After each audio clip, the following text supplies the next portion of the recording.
Mesdames, Messieurs, bonsoir et bienvenue à tous à la une de ce journal. Un vaste réseau de trafic de carburant frelaté démantelé dans le Mungo.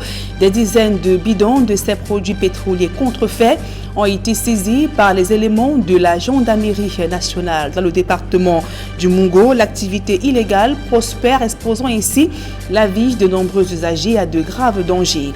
La société civile dénonce de graves entraves au processus de décentralisation au Cameroun. D'après Transparency International, plusieurs projets sont initiés dans plusieurs localités en prise en compte des doléances des populations. Voilà pour le sommaire.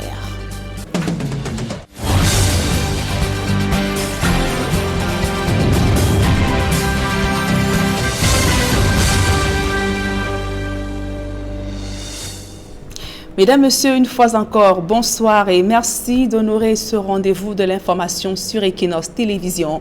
Sur la route nationale numéro 5, l'axe Douala-Bafoussam, vous l'avez certainement remarqué, la vente du carburant frelaté a le vent en poupe. Ces produits pétroliers contrefaits sont très souvent exposés sur des comptoirs devant des domiciles, mettant ainsi en danger la vie des usagers.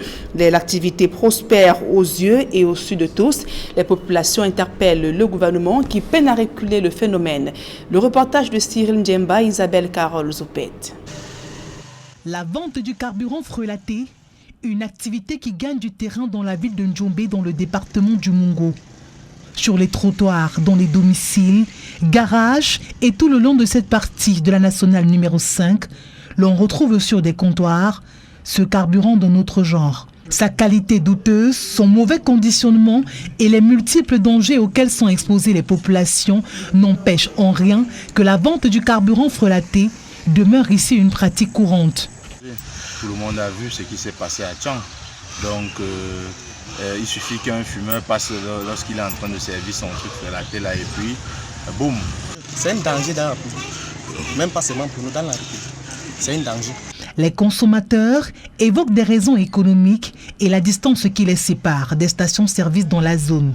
Des arguments battus en bref par des mécaniciens qui mettent en garde ses utilisateurs. Le carburant vendu au quartier, on sait bien que ce n'est pas un bon carburant. Mais les gens s'en donnent à ça parce que parfois ils disent que c'est moins cher. Or, le carburant qu'on vend à la station, c'est le meilleur des carburants. Le carburant qu'on vend au bord de la route, là, d'abord ça nuit de moteur. À l'instant, tu ne peux pas comprendre, mais au fur et à mesure que tu es en train de consommer tout le temps, quand ça va nuire ton moteur, c'est une seule fois. Le moteur tombe à plat.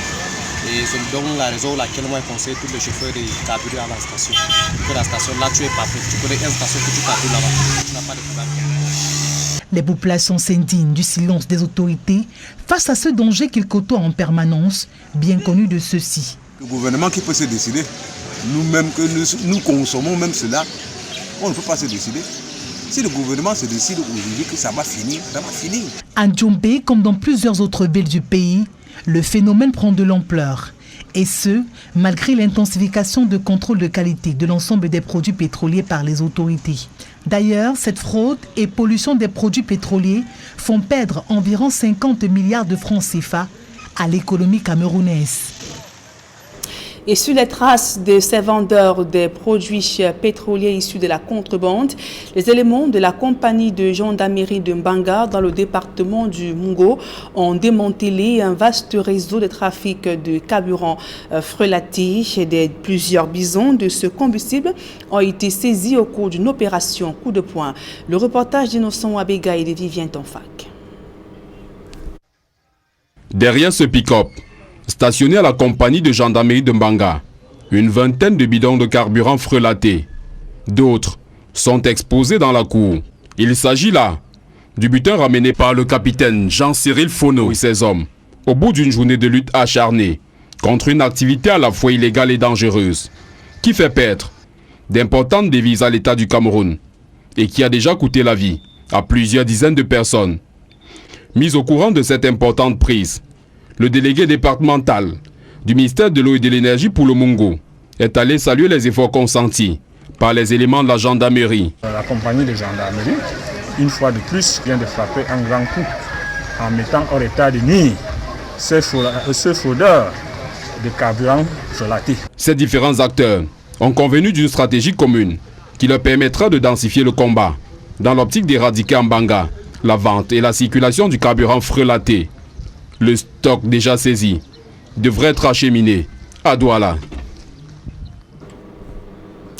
À présent, les images de celui qui a été réélu récemment à la tête de la Chambre haute du Parlement, Marcel Difendi, donc est apparu présentant quelques signes de fatigue. Quasiment après un an d'absence, le président du Sénat a donc été réélu et a donc signé son retour parmi ses collègues parlementaires. Malgré son état de santé, il a donc tenu à prononcer un discours de circonstance. Nyat Difendi a donc remercié le président national du RDPC ainsi que ses camarades du parti pour la confiance renouvelée en sa personne. Il a donc pris l'engagement de se montrer digne de cette confiance. Marcel Nyat Difendi a été réélu, faut-il le préciser, avec 85 voix sur 93 votants. 8 bulletins nuls ont été enregistrés.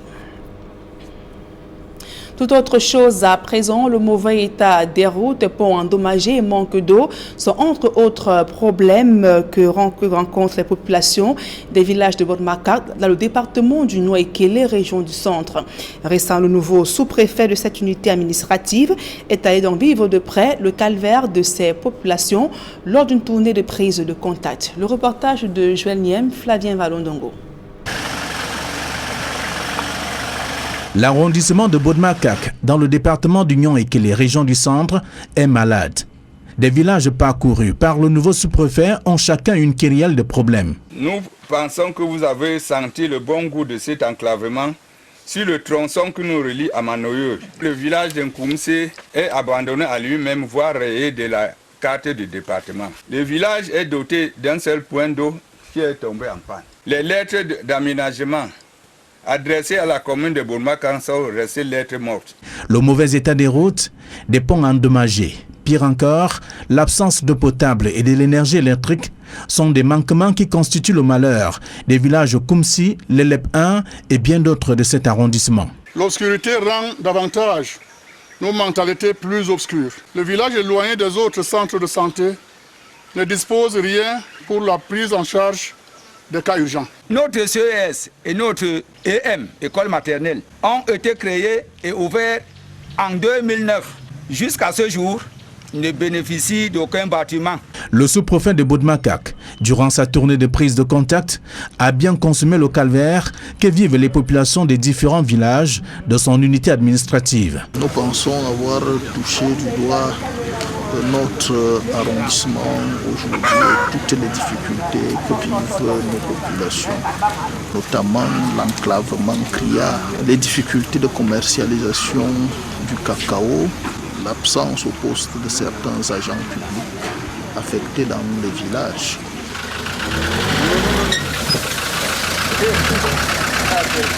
Le patron administratif de cette unité s'est engagé à apporter, avec le concours des élus locaux, des solutions aux multiples problèmes que connaît l'arrondissement de Bodmakak. Le conflit avec les arrondissements voisins à Bodmakak trouvera sans doute une solution, a-t-il ajouté. Et la société civile dénonce de graves entraves au processus de décentralisation au Cameroun. De nombreux projets sont initiés sans avoir consulté les populations. D'après Transparency International, c'est une violation des textes de loi en vigueur au pays. Conseillers municipaux, acteurs institutionnels ont été formés sur l'importance de la participation de la population à la gouvernance locale. Joël Essengue à Cyril. École construite par-ci, un pont érigé par-là et bien d'autres projets qui voient le jour sans l'aval ou le consentement des populations. La loi sur la décentralisation est pourtant claire. Les populations ont le droit de savoir ce qui se passe dans leur localité. Sur la base des articles 40 et 41 du Code général des collectivités territoriales décentralisées, les populations ont ce droit de prendre part à la gouvernance locale. Face à ce manquement qui plombe le processus de décentralisation au Cameroun, la société civile tire la sonnette d'alarme. Yaoundé abrite un atelier sur la participation citoyenne des populations à la gouvernance locale. On parle maintenant du développement participatif. Donc il faudrait que les uns et les autres soient au parfum de ce qui se passe dans leur municipalité, depuis même la diaspora et les populations locales sur place. Mais au-delà d'une simple participation, l'administration locale doit se sentir redevable vis-à-vis des populations. Pour cela, elle doit faire preuve de transparence dans la gestion. Il est question pour nous de développer cette culture, la culture de la redevabilité, la culture de la transparence et de repousser la culture de l'opacité.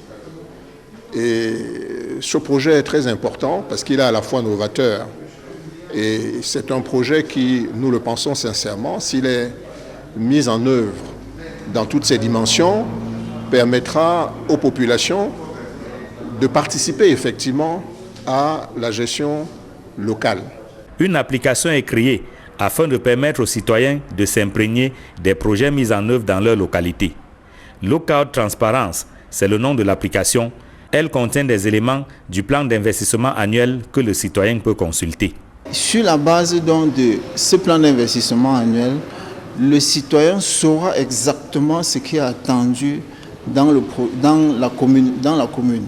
Il aura l'opportunité donc d'aller suivre sur le terrain ce qui se passe et de revenir donc dans l'application, dire ce qui a bien marché et dire ce qui n'a pas bien marché. Promotion de la transparence et de la redevabilité dans la gouvernance locale par la participation citoyenne et l'utilisation des techniques novatrices. Le projet est initié par Transparency International Cameroun. Il est actuellement mis en œuvre dans les régions du centre, notamment à Monatélé, et du sud-ouest dans les communes de Limbe 1, 2 et 3. Et parlons à présent de la lutte contre les changements climatiques et de même la pollution de l'environnement. Ces fléaux préoccupent la société civile.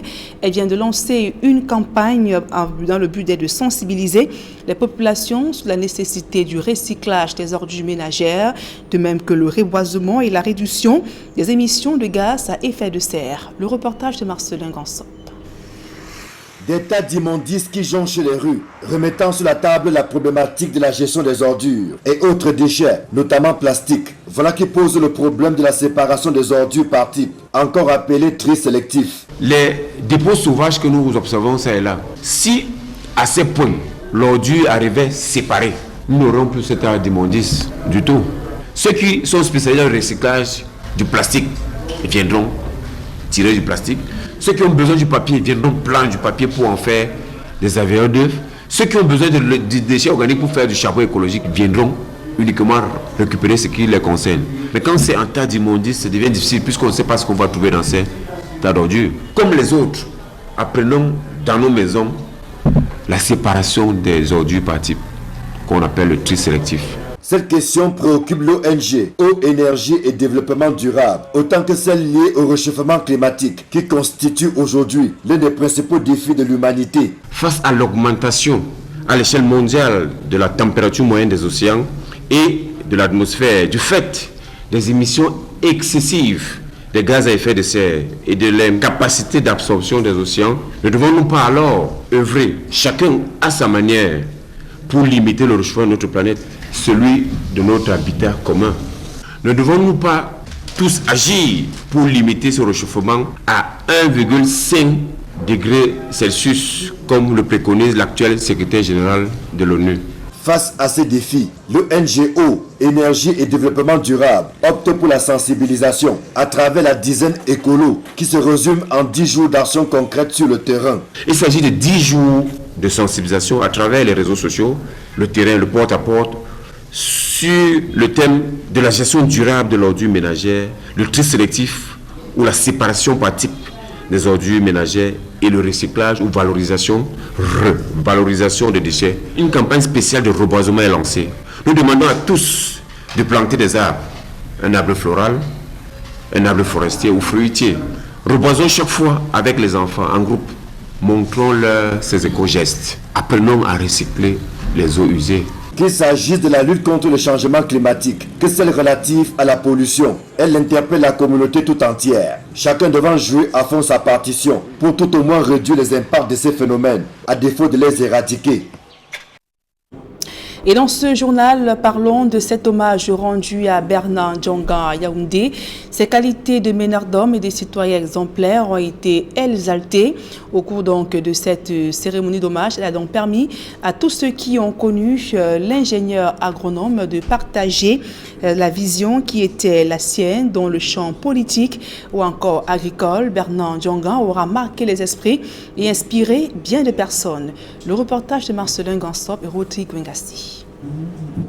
Voici exposé un condensé de ce qu'aura été la vie de Bernard Djonga. Une vie de combat acharné contre les inégalités sociales, la lutte contre l'insécurité alimentaire, le respect des droits humains et particulièrement des minorités et autres couches vulnérables de la société. Une vie au service de l'humain tout court et la pluie de témoignages qui arrose cette journée d'hommage l'atteste à suffisance. Bernard Djonga était un véritable citoyen camerounais, le prototype, le modèle de citoyen camerounais qui travaille pour son pays, qui travaille avec tous ceux qui viennent de toutes les parties du Cameroun de manière à rassembler une expertise qui peut permettre de résoudre un certain nombre de problèmes. Bernard était extrêmement têtu et c'était la têtutesse des visionnaires.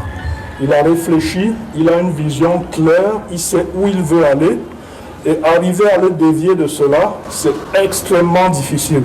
Je travaille sur ces questions depuis presque une trentaine d'années et je ne connais pas de gens qui aient cette expérience, cette capacité à comprendre les questions de développement, comprendre le monde rural, mais aussi comprendre comment la politique nationale et internationale influence ce qui se passe au niveau local. Que ce soit dans le cadre de la dénonciation des détournements au programme Maïs ou sur le terrain de la lutte contre les poulets congelés, Bernard Djonga a fait montre d'un courage et d'un engagement qui ne lui ont pas toujours été favorables. Pourtant, l'ingénieur agronome est resté droit dans ses bottes, acceptant de prendre des coups, tant qu'il était sûr d'être sur le bon chemin et de mener un combat juste. Une force de caractère qui a marqué et inspiré plus d'un. Bernard n'aimait pas les carcans, les étroitesses, les modèles tout faits. Il s'en échappait allègrement. Et vous pouvez comprendre pourquoi, très facilement, il pouvait enclencher une démarche comme la création d'une association, une association comme le Sahel secret avant la promulgation de la loi sur la liberté d'association au Cameroun. Et Bernard était particulièrement attaché à la transparence dans la gestion, ce qui lui a valu certainement d'avoir beaucoup de supporters, comme on le dit, mais également des personnes qui n'appréciaient pas ces nombreuses dénonciations. Décédé le 21 février à 66 ans, Bernard Djonga sera conduit à sa dernière demeure samedi prochain à Bangwa, dans la région de l'Ouest. Il laisse plusieurs chantiers inachevés, mais surtout le souvenir d'un homme qui a marqué son temps sur le champ politique, économique et social. L'actualité hors de nos frontières à présent, la campagne électorale en vue de la présidentielle de ce dimanche s'achève ce vendredi à minuit au Congo-Brazzaville. C'est dans la capitale que la majorité des candidats ont fait leur démonstration de force. Ambiance dans le camp de l'opposition avec nos envoyés spéciaux Eric Watat et Gladys City. C'est à l'esplanade de la mairie de Mongali, dans le 4e arrondissement de Brazzaville, que le candidat de l'opposition, Mathias Zong, a tenu son dernier meeting de campagne. Ici, ses partisans font appel aux ancêtres à travers des rites pour garantir la victoire à leur candidat.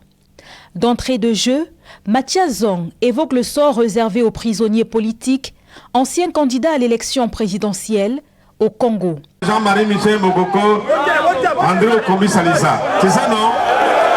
Nous avons toujours demandé les libérations inconditionnelles.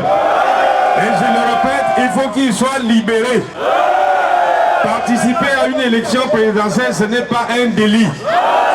C'est l'expression de la liberté. S'il est élu président, il annonce de vastes réformes durant ses 100 prochains jours à la tête du pays. Je vous dis, et j'ai pris la responsabilité, c'est un devoir national qu'en 100 jours, nous allons rétablir l'équilibre essentiel. Vous avez compris? En 100 jours, l'argent va retrouver au trésor, notre pays sera liquide, aura les moyens et nous reprendrons les paiements courants. Guy Brice Parfait Kolela a quant à lui réuni ses militants à l'entrée du stade de Marchand à Brazzaville. Ses militants et sympathisants le considèrent comme Moïse. et il compte s'attaquer en priorité au chômage des jeunes s'il est élu président. Notre candidat propose la gratuité d'eau. Notre candidat propose le développement efficace placé sur une agriculture mécanique qui permettra la création de plus de 300 000 emplois. Les populations l'appellent Moïse parce que c'est le libérateur. Nous connaissons tous l'histoire d'Exode dans la Bible où Moïse avait délivré un peuple qui avait souffert pendant plus de 400 ans. Et comme le peuple congolais a souffert pendant 46 ans, nous pensons que c'est lui le libérateur qui doit emmener ce peuple vers la terre promise, qui est le bonheur du peuple congolais. Attendu à ce dernier meeting de campagne dans la capitale, Guy Brice Parfait Kolela ne s'est pas présenté. Les 7 candidats à l'élection présidentielle du 21 mars 2021 ont eu 2 semaines pour étaler leur opération de charme auprès des potentiels électeurs. La campagne électorale achevée, la prochaine étape, c'est dans les bureaux de vote, dimanche dès 8h. Et pour la fin de sa campagne électorale, le candidat Denis Sassou Nguesso a tenu un meeting à Brazzaville. Il a rappelé les réalisations de son mandat passé malgré la pandémie de coronavirus. Il annonce également de grands chantiers avec notamment la construction d'un pont devant relier Kinshasa à Brazzaville. Une fois de plus, nos envoyés spéciaux, Carlos Minoui et Guizogo. À Brazzaville pour le dernier meeting de la campagne électorale de l'élection présidentielle de ce 21 mars, Denis Sassou Nguesso, tel le Rastignac de Balzac, s'est posé en une figure déterminée au-delà des fragilités de la capitale congolaise. C'est donc par la symbolique en transcendant la géographie éclatée de Brazzaville où l'on habite par affinité tribale que Denis Sassou Nguesso a choisi un point de rassemblement, le boulevard Alfred Raoul, une plate forte de la capitale où le Congo s'est souvent retrouvé. Évoquant le mandat qui vient de s'achever, le candidat a souligné les contrariétés auxquelles il aura été confronté. Au cours de cette marche en pleine crise, nous avons rencontré pas seulement le Congo, mais le monde entier, une autre crise plus grave, celle du coronavirus, qui a plombé les économies du monde entier. Néanmoins, après avoir listé les réalisations, malgré tout, il a énuméré les chantiers à venir. La République démocratique du Congo et le Congo, nous avons la mission de construire un pont route-rail sur le fleuve Congo. Nous allons lancer effectivement et mettre en œuvre l'assurance maladie universelle. Dès lors, pour Denis Sassou Nguesso, l'issue du scrutin de ce 21 mars ne fait plus aucun doute. Il n'y a plus de doute. Regardez, il n'y a plus de doute. À partir du 21 mars prochain, nous allons poursuivre ensemble la marche vers le développement. Ce sont les électeurs qui auront donc la tâche de confirmer cet optimisme bon teint du candidat Denis Sassou Nguesso. Sur le boulevard Alfred Raoul à Brazzaville, pour Equinox Télévision, Carlos Minoué, Guizogo. Et pour refermer l'actualité hors de nos frontières, rendons-nous à présent en Tanzanie. C'est de l'inédit dans l'histoire politique de ce pays. Une femme est désormais aux commandes de ce pays d'Afrique de l'Est. Samia Hassan a prêté serment ce vendredi au palais de Dar es Salaam, la capitale, un acte fort qui survient après le décès du président John Magufuli. 7 jours de deuil national ont été décrétés en signe d'hommage au président décédé. Georges Mitterrand, Julien Berthe-Bissaï. Jamhuri ya Muungano wa Tanzania kwa uaminifu na kwa desturi za Jamhuri ya Muungano wa Tanzania. C'est désormais effectif. Samia Suluhu Hassan a prêté serment devant le juge en chef Ibrahim Juma au palais de la République à Dar es Salaam. Elle s'engage ainsi à respecter la constitution tanzanienne après le décès de John Magufuli à la tête du pays depuis 2015. De l'inédit dans l'histoire de ce pays d'Afrique de l'Est qui compte 58 millions d'habitants.